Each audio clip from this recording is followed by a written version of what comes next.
Of Shruti classes. हमने admission of chapter कर रहे थे, एडमिशन ऑफ अ पार्टनर, वो हम चैप्टर कर रहे थे। उस चैप्टर में से परसों सीबीएसई ने एक बहुत बड़ी नोटिफिकेशन, एक बहुत बड़ी अनाउंसमेंट की है that the syllabus is reduced by 30% for the session of 2020 to 21। Wow, 2020 से 21 वाले बच्चों के लिए जो सिलेबस है वो 30% से कम कर दिया गया। अब उसमें आपके माइंड में क्वेश्चन आया कि एडमिशन ऑफ पार्टनर में से क्या चेंजेस हुए, तो मैं बताती हूँ आपको।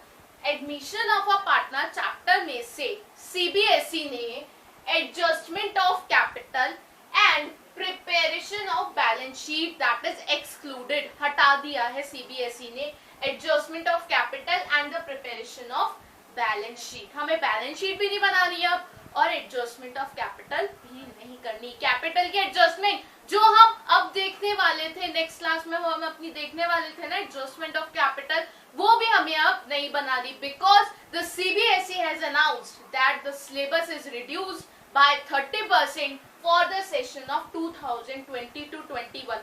That is a biggest announcement, बहुत बड़ी अनाउंसमेंट है। सो यू शुड नो कि कौन से चैप्टर में से क्या क्या हटाया गया है। जैसे जैसे हम चैप्टर करेंगे ना, वैसे वैसे मैं आपको बताऊंगी कि उस चैप्टर में से क्या हटाया और हमें क्या करना है। क्योंकि अगर मैं अभी आपको सारा बता दूंगी ना कि इस चैप्टर में से ये हटाया, इस चैप्टर में से ये हटाया, that will be all mugged up, आपको सब कुछ समझ में नहीं आएगा, क्योंकि आपको वो चैप्टर ही नहीं पता। सबसे पहले जैसे जैसे हम चैप्टर करते जाएंगे, वैसे वैसे हम देखते जाएंगे कि सीबीएसई ने उस चैप्टर में से क्या हटाया। तो एडमिशन ऑफ चैप्टर में से सीबीएसई ने they had excluded the adjustment of capital portion and the preparation of balance sheet। तो हमने जो अभी तक करा, revaluation account, preparation of partners capital account, वो ही हमें बनाना है क्वेश्चन में। और उसमें हमें गुडविल की, change in profit sharing ratio, reserves, accumulated profits and losses, जितने भी अभी तक हमने टॉपिक किए हैं वो हमने कवर करने हैं। जिसका क्वेश्चन हमने लास्ट वीडियो में भी देखा था, एक कंप्लीट क्वेश्चन। तो हम आज भी इस वीडियो में एक क्वेश्चन देखेंगे जिसमें कि बच्चों को थोड़ा घबरा जाते हैं वो, कि इस एडजस्टमेंट, अच्छा बैड डेट्स आ गए, इसकी कैसे एडजस्टमेंट होगी, वो सब हम आज इस वीडियो में देखने वाले हैं। और हम इस चैप्टर को बाइंड अप कर देंगे आज, फिर हम अपना नेक्स्ट चैप्टर स्टार्ट करेंगे। So let's start our today's topic that is a complete question regarding the admission of a part. अब हम देख रहे हैं question number 71 of TS Grewal, page number 5.98। सबसे पहले रीड आउट करेंगे, जैसे हम करते हैं रीड आउट करते हैं। X and Y share profits in the ratio of 5:3। X और Y दो पार्टनर्स हैं, वो दोनों 5:3 में प्रॉफिट शेयर करते हैं। Okay, there balance sheet as at 31 March 2019 was, उनकी बैलेंस शीट दे रखी है हमें। लाइबिलिटी साइड पे creditors, employ provident fund, workman compensation reserve and capital account. चार चीजें, creditors, employ provident fund, workman compensation reserve that is WCR and capital account. Asset side में हमें दिया है cash at bank, debtors less provision for doubtful debts, next stock, fixed assets and profit and loss account. ये जो profit and loss account दिया है हमें asset side में, मैं आपको बता दूं that is a loss, undistributed loss है ये, जो डिस्ट्रीब्यूट नहीं किया। अगर ये profit and loss account liability side पे होता, मैं दोबारा बोलती हूँ, अगर ये profit and loss account if it is on the liability side then it is a undistributed profit. अगर ये लाइबिलिटी साइड पे है तो ये प्रॉफिट है, undistributed profit. If it is shown in the asset side it is undistributed loss. Fine, अब हुआ क्या इस पार्टनरशिप में हुआ क्या? दे admit Z into the partnership, वो पार्टनरशिप में Z को लिया है। It with 1/8 share in the profits on 1st April 2019. Z brings 20,000 as his capital. Z 20,000 capital लाया है and 12,000 for goodwill in cash, और वो 12,000 लाया है goodwill in cash. Z acquires his share from X, ये वाली लाइन बहुत important है। Z acquires his share from X. Z ने अपना जो शेयर था, मीन्स क्या शेयर था उसका, 1/8 शेयर, वो उससे X और Y दो पार्टनर्स है ना, तो उसने वो सिर्फ X से लिया, वो okay. Following revaluations are also made. और क्या हुआ, ये हमें कुछ रीवैल्यूएशंस भी दिए हैं, एसेट्स और लाइबिलिटीज में कुछ चेंजेस भी हुए हैं। क्या क्या चेंजेस हुए हैं? फर्स्ट हमें पॉइंट दिया है, आप समझो क्वेश्चन क्या कह रहा है। Okay, read it simply as it is given in the question. Revaluations क्या क्या दिए? सबसे पहला, employees provident fund liability is to be increase by 5000। अब हमें जो बैलेंस शीट है उसमें लाइबिलिटी साइड पे एक पॉइंट दिया था, employees provident fund. I have told you, मैंने आपको पहले बताया है कि एम्प्लॉइज प्रोविडेंट फंड रिजर्व होता है या लाइबिलिटी होती है? Tell me what is it? It is a liability और इट इज a liability और it is a reserve। क्या होता है? It is a liability। Yes, good।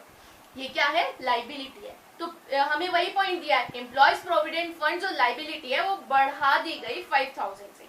Second point, all debtors are good. ये जो पॉइंट है सेकेंड, ये new है। क्या पॉइंट दिया है? All debtors are good, means सारे डेटर्स जो है वो अच्छे हैं, वो पैसा दे देंगे। सारे डेटर्स अच्छे हैं, all debtors are good, simple English है। सारे डेटर्स अच्छे हैं, वो अपना पैसा दे देंगे। ओके। थर्ड पॉइंट है, stock includes 3000 for obsolete items. Stock में 3000 जो है वो मतलब ऐसा स्टॉक है जो खराब हो गया है। ऐसा स्टॉक ऑब्सोलीट आइटम्स मतलब खराब हो गया वो स्टॉक 3000 से, इसका मतलब स्टॉक की वैल्यू 3000 से कम हो गई। फाइन। फोर्थ पॉइंट है, creditors are to be paid 1000 more. Creditors को 1000 और पे करना है। मींस क्रेडिटर्स क्या होते हैं? हमारे लाइबिलिटी। हमें हर चीज लॉजिक से करनी है। ओके, सोच समझ के। क्रेडिटर्स क्या है? लाइबिलिटी है। लाइबिलिटी बढ़ गई कितने से? 1000 से। Next, fix. सबसे पहले हम रीड आउट कर रहे हैं ना सारा, उसके बाद हम देखेंगे क्या हुआ है, उसका इफेक्ट क्या पड़ा है, एंड दैट्स ऑल। नेक्स्ट हमें पॉइंट दिया है, fixed assets are to be revalued at 70,000। Fixed assets are revalued at 70,000। At 70,000, by 70,000 नहीं, एट 70,000। मतलब फिक्स्ड एसेट्स की बैलेंस शीट में हमें वैल्यू दी है 80,000। अब उसकी जो वैल्यू रह गई वो 70,000 रह गई। 70,000 से कम नहीं हुई। वर्ड्स पे ध्यान देना है आपको, क्या लिखा है, लैंग्वेज क्या है क्वेश्चन की। फिक्स्ड एसेट्स की वैल्यू बैलेंस शीट में 80,000 की थी। ओके मैम, लेकिन हमें बताया कि fixed assets are revalued at 70,000। इसका मतलब कि फिक्स्ड एसेट्स की वैल्यू ओनली 70,000 रुपए रह गई। ओनली 70,000 रह गई उसकी वैल्यू, मतलब वो 10,000 से कम हो गई ना ऑटोमेटिकली।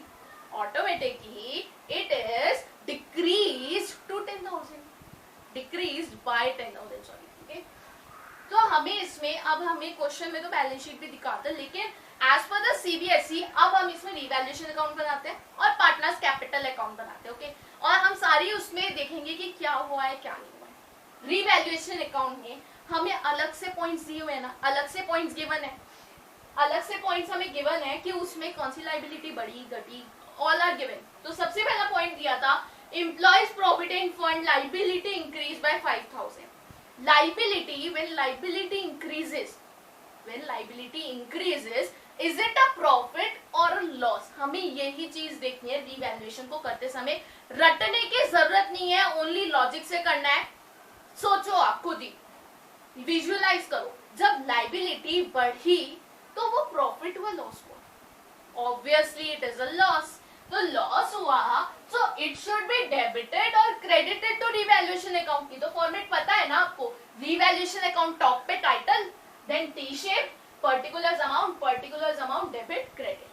अब when the liability is increased by 5000 it is obviously a loss, so it is debited to employees provident fund. आपको ये पूरे वर्ड लिख रहे हैं, यहाँ पे मैं सिर्फ EPF लिख रही हूँ, लेकिन आप पेपर में प्लीज नोट डाउन कि आपको पेपर में पूरी स्पेलिंग लिखनी है एग्जाम में, employ provident fund. Okay, by EPF account 5000 fine.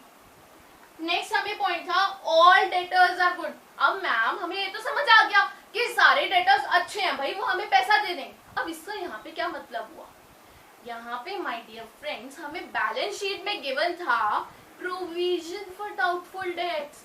Provision for doubtful debts किस लिए बनाया जाता है? मैंने आपको पहले भी बताया था, कि provision for doubtful debts it is prepared for those debtors who are doubtful to pay. It is prepared for those debtors who are doubtful to pay. हमें मतलब कि डाउट होता है कि वो देंगे या नहीं देंगे. अब जब सारे डेटर्स अच्छे हैं, कंफर्म है कि वो देंगे ही देंगे, तो प्रोविजन फॉर डाउटफुल डेट्स की जरूरत क्या है. अब प्रोविजन है, then provision it is a liability. Provision it is a liability, not a reserve, it is a liability. When the liability decreases, अब provision था, liability थी, अब जब सारे debtors अच्छे हैं तो provision हट जाएगा.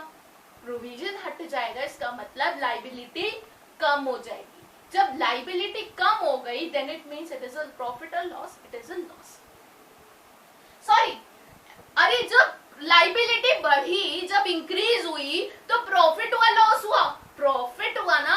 जब प्रॉफिट फॉर डाउटफुल डेट्स कम हो गए, लाइबिलिटी कम हो गई, सो वो प्रॉफिट हुआ. बाय प्रोविजन, या आप ये समझ लो प्रॉफिट नहीं तो लॉस कम हो गया. लॉस, लाइबिलिटी कम हो गई. Okay, by provision for doubtful debts. ये भी आपको पूरी स्पेलिंग लिखा है ना. कितने के थे प्रोविजन? 600. फाइन. अभी आपको थोड़ा सा टाइम लगेगा करने में, लेकिन फिर आप हैबिचुअल हो जाओगे और आप छट से पता लगा सकते हो कि ये प्रॉफिट है लॉस है. With in a seconds you will find out that it is a profit और लॉस. बट जल्दबाजी नहीं करनी, पहले आप आराम आराम से करोगे. ओके, नेक्स्ट हमें पॉइंट था stock includes 3000 for obsolete items. अब मैम ये तो समझ आ गया कि स्टॉक में 3000 का ऐसे गुड्स थे जो खराब थे. अब इसका यहाँ पे क्या मतलब हुआ? अब जब स्टॉक 3000 के खराब थे, that were obsolete, so then it should be the assets the value of the assets has decreased. asset की वैल्यू कम हो गई. जब asset की वैल्यू कम हो गई, then it will be shown on the debit side or credit side. जब asset की value कम हुई, then it is a loss to stock. Simple as it is. Okay, 3000. ये मत सोचो जब स्टॉक कम होगा तो डेबिट कर दो, जब बढ़ेगा तो क्रेडिट कर दो. No, look wise that is a profit or loss. Okay, next, creditors are to be paid 1000 more. We have to pay more to the creditors. The value of the credits increase. Creditors is a liability. When the value of the liability increases, मैं आपको theory part भी साथ साथ करी. Okay, when the value of the creditors or liabilities increases, it is a loss to creditors account 1000. Fine. Okay, next, last point हमें given था fixed assets are to be valued at 70,000. अब fixed assets की जो balance sheet में value थी वो थी 80,000.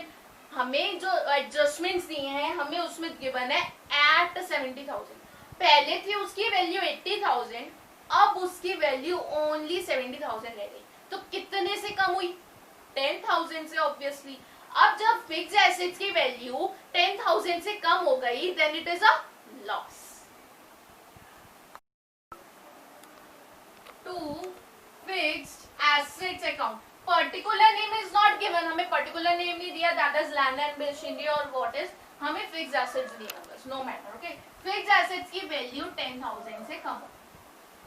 Fine. अब हमें और कुछ नहीं रीवैल्यू करना है, एसेट्स या लाइबिलिटीज की वैल्यू या कोई चार्जेस वगैरह कुछ नहीं पे करना, तो हम सीधा इसे बैलेंस कर देंगे. सबसे पहले टोटल 600, यहाँ नहीं लिखो, पहले हम रफ में लिखते हैं. ओके, इसका आया 0 0 5 3 8 and 9 19,000. 19,000, यहाँ भी 19,000. यहाँ पे बैलेंस आ गया जो हम 11th क्लास में देख चुके हैं ना पहली. By balance CD, by balance CD not, it is a loss. जब डेबिट साइड ज्यादा है हमारी और क्रेडिट साइड कम आ रही है, डेबिट साइड ज्यादा है, इसका मतलब कि लॉस ज्यादा है. तो लॉस जो हुआ और इतना प्रॉफिट था, तो जो लॉस बचा बाकी वो पार्टनर्स को दे दी. जब डेबिट बैलेंस आता है ना, it is a debit balance. जब डेबिट बैलेंस आता है then it is a loss. और जब क्रेडिट बैलेंस आ रहा है, जब प्रॉफिट, समझो ना, क्रेडिट बैलेंस आया मतलब कि प्रॉफिट ज्यादा हो गया, डेबिट बैलेंस आया मतलब लॉस ज्यादा हो गया. Simple. By loss transfer to कौन पार्टनर्स है, एक्स और वाई, ओल्ड पार्टनर्स। ओके, क्या आया बैलेंस हमारा 600 ये और 19,000, दैट इज 18,400। सिंपल। अब एक्स और वाई की प्रॉफिट शेयरिंग रेशियो है 5:3, तो एक्स को कितना मिलेगा, जल्दी कैलकुलेट करो। 18,400 इंटू 5/8 एंड वाई का 18,400 इंटू 3/8। कैलकुलेट करो मेरे साथ साथ, 8 से ये कैंसिल हो जाएगा, 2, 6 एंड 2300, तो ये आ गया हमारा 11,500 एक्स में, और y का सेम 2,300, ये आ गया 6,900। ओके, इसे रब कर दे तो then it will be more clear. ये हमारा था रीवैल्यूएशन अकाउंट। लॉस आ गया, मैं यहाँ पे लिख देती हूँ क्योंकि हम पार्टनर्स बनाने वाले, पार्टनर वो बनाने वाले पार्टनर्स कैपिटल अकाउंट। एक्स का 11,500, वाई का 6,900। ओके, ये था हमारा रीवैल्यूएशन अकाउंट। अब हम बनाते हैं partners capital account.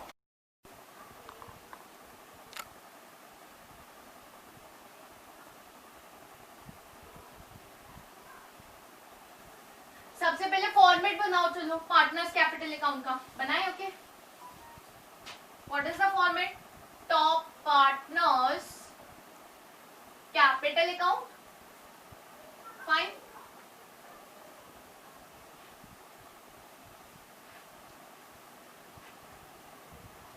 Debit, credit, T-shaped. How many partners are there? There are 3 partners. Okay, particulars, 3 partners, X, Y, Z. The columns are small. Okay, so please look carefully. Particulars, X, Y, Z. X, Y and Z. Okay, fine. Now we start our question. Partners capital account, how to solve it. Okay, partners capital account, the balance, opening balance as given in the liability side of the opening balance sheet. हमें liability side में opening capitals दी हुई है, so वो note down कर दो, by post कर दो उसको, बाय बैलेंस CD और BD का मतलब क्या होता है वो तो आपको पता है आपको, BD that is brought down. Okay, and CD is carried, CF होता है by the way, carried forward. Okay, by balance BD 70,000 X and Y is 31,000. Okay, is it clear? Is it shown to you? Okay, 70,000 X and 31,000 Y.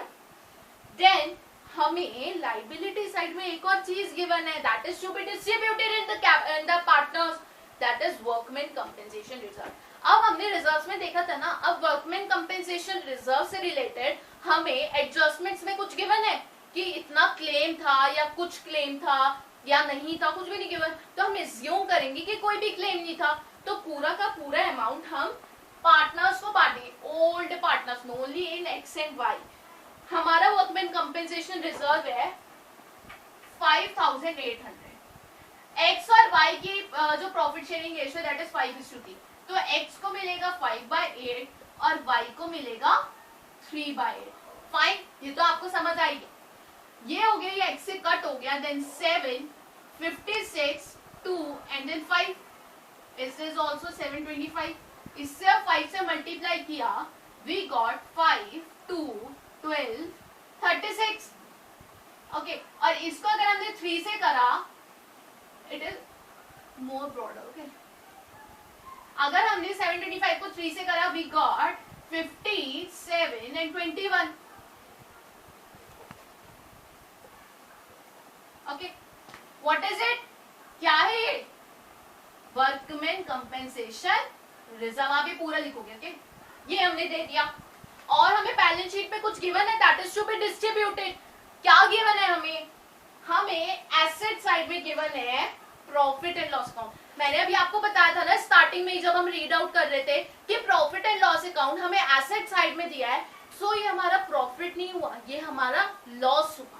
तो जब loss है सो वो debit होना चाहिए to ये तो आ गया ना समझ में, डेबिट क्यों होगा, लॉस है पार्टनर्स कैपिटल अकाउंट में, इसलिए हम डेबिट करेंगे प्रॉफिट एंड लॉस अकाउंट। इसको भी ऐसे ही सेम रेशियो में करेंगे, प्रॉफिट एंड लॉस अकाउंट है 2400 का, इसको भी 5/8 में x को और y को 3/8 में, दैट इज 1500 x को एंड 900 y को। ये तो सिंपल है ना कैलकुलेट करना, आप ये सिंपल ही कैलकुलेट करना, बट कैलकुलेट में मिस्टेक मत करना, ओके।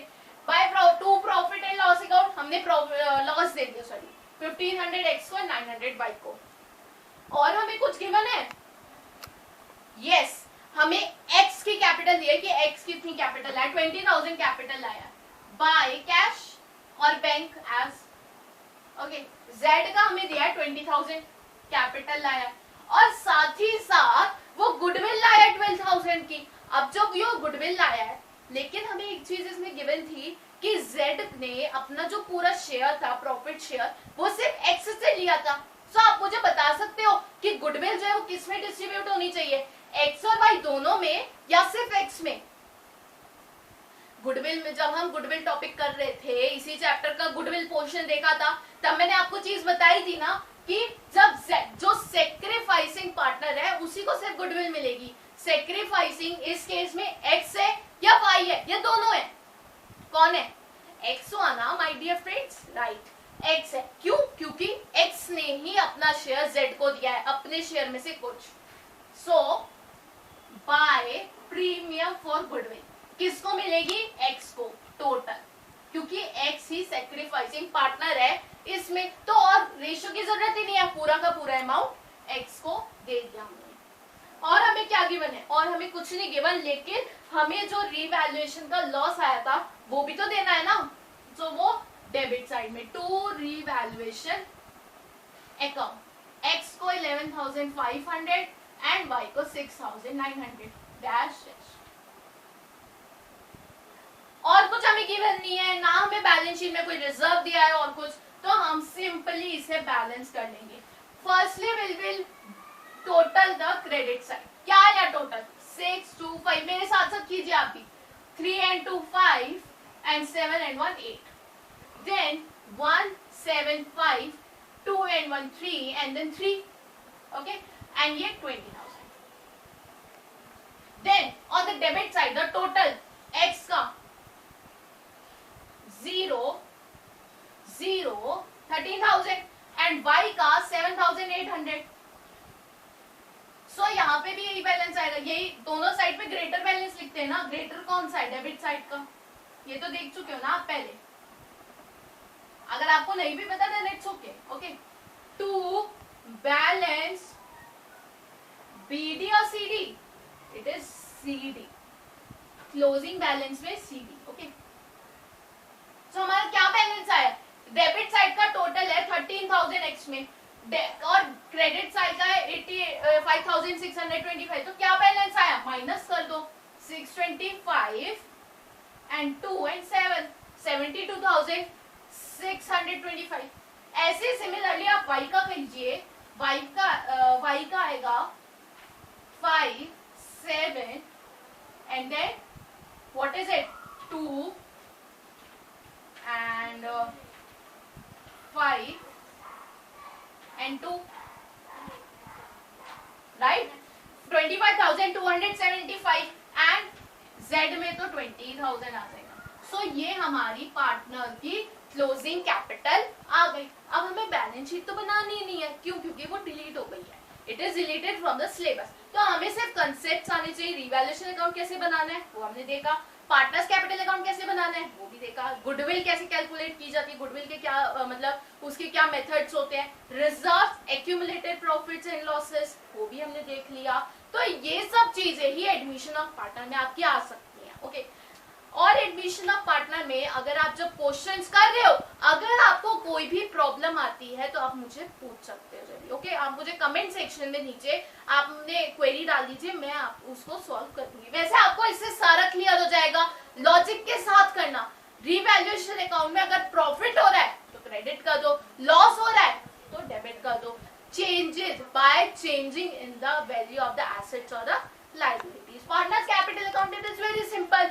और हमें गुडविल के सारे कंसेप्ट जब हमें पहले के आते होंगे ना, थ्योरी कंसेप्ट, तभी हम ये प्रैक्टिकल लॉजिक के साथ कर पाएंगे. ओके, सो ये हमारा था एडमिशन ऑफ पार्टनर.